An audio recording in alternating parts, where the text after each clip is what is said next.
¿Ama Dios a todos? Una de las creencias más populares de esta época es que Dios ama a todos, y el mismo hecho de que sea una creencia tan popular entre todas las clases de personas debería ser suficiente para despertar las sospechas de aquellos que están sujetos a la palabra de verdad.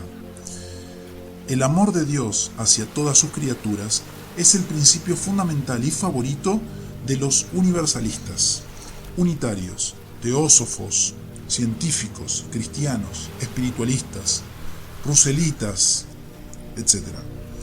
No importa si un hombre vive desafiando abiertamente al cielo, sin preocuparse en absoluto por los intereses eternos de su alma, o si no le importa la gloria de Dios, o si muere maldiciendo con sus labios. Sin embargo, dicen que Dios ama a tal persona. Este dogma se ha proclamado tan ampliamente y es tan reconfortante para el corazón que está en enemistad con Dios que tenemos pocas esperanzas de convencer a muchos de los oyentes de sus errores. Podemos decir que el dogma de que Dios ama a todos es una creencia bastante moderna. Los escritos de los padres de la Iglesia, los reformadores o los puritanos, según creemos, podrían ser investigados en vano en busca de tal concepto. Cautivado por el libro de Drummond titulado La más grandiosa cosa del mundo, quizás el difunto Moody hizo más que nadie en el último siglo por popularizar este concepto. Ha sido costumbre decir que Dios ama al pecador aunque odia su pecado, pero esa es una distinción sin sentido. ¿Qué hay en un pecador sin pecado? ¿Acaso no es cierto que en el pecador toda la cabeza está enferma y todo su corazón desfallecido y que desde la planta del pie hasta la cabeza no hay en él cosa sana? Dice Isaías 1, 5 al 6. ¿Será cierto que Dios ama al que desprecia y rechaza a su bendito Hijo? Dios es luz tanto como amor y por tanto su amor debe ser un amor santo. Decirle al que rechaza a Cristo que Dios lo ama es cauterizar su conciencia y además es darle un sentido de seguridad en relación a sus pecados. El hecho es que el amor de Dios es una verdad solo para los santos, y presentarla a los enemigos de Dios es tomar el pan de los hijos y echarlo a los perrillos. Con la excepción de Juan 3:16, ni una sola vez en los 4 evangelios leemos acerca del Señor Jesús, el Maestro perfecto, diciendo a los pecadores que Dios los ama.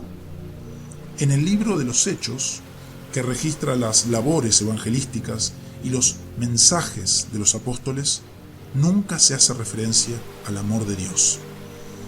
Pero cuando llegamos a las epístolas, que están dirigidas a los santos, tenemos una presentación completa de esta preciosa verdad, el amor de Dios por los suyos.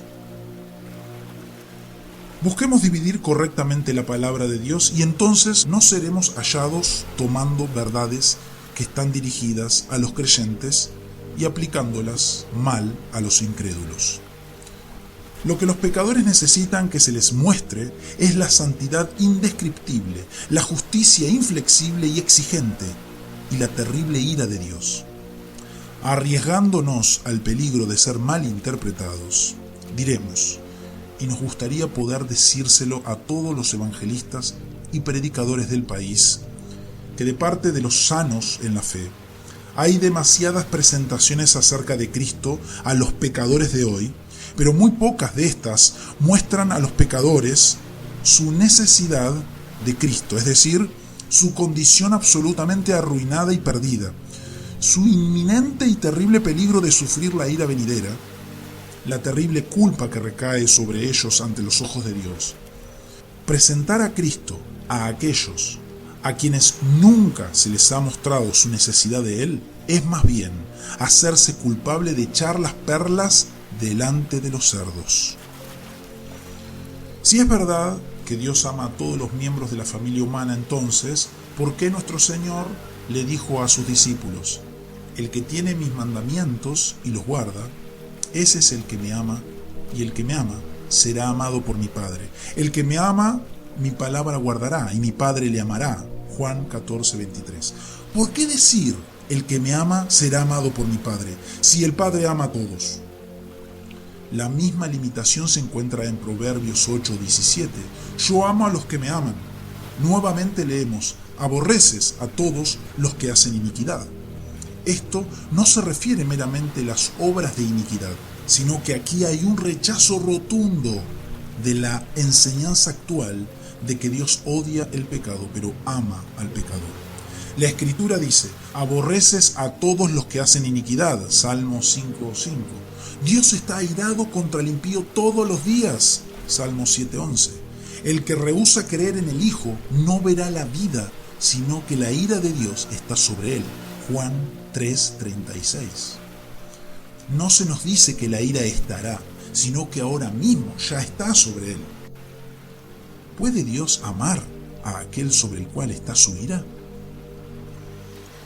Leemos en Romanos 8:39, el amor de Dios que es en Cristo Jesús. Una vez más, ¿no es evidente que estas palabras marcan una limitación tanto en la esfera como en el objeto de su amor? Leamos una vez más en Romanos 9:13, a Jacob amé, mas a Esaú aborrecí. ¿No queda claro por estas palabras que Dios no ama a todos? Y nuevamente leemos que está escrito, porque el Señor al que ama disciplina y azota a todo el que recibe por hijo. Hebreos 12:6. ¿Acaso no enseña este versículo que el amor de Dios se limita a los miembros de su propia familia? Y si Él ama a todos los hombres sin excepción, entonces la distinción y limitación aquí mencionadas carecen de sentido. Finalmente, deberíamos preguntar, ¿acaso es concebible que Dios amara a aquellos que sean condenados al lago de fuego? Porque si Dios ama ahora a todos los pecadores, también tendrá que amarlos cuando estén en el lago de fuego, ya que el amor de Dios jamás cambia. En Dios no hay mudanza ni sombra de variación, dice Santiago 1:17.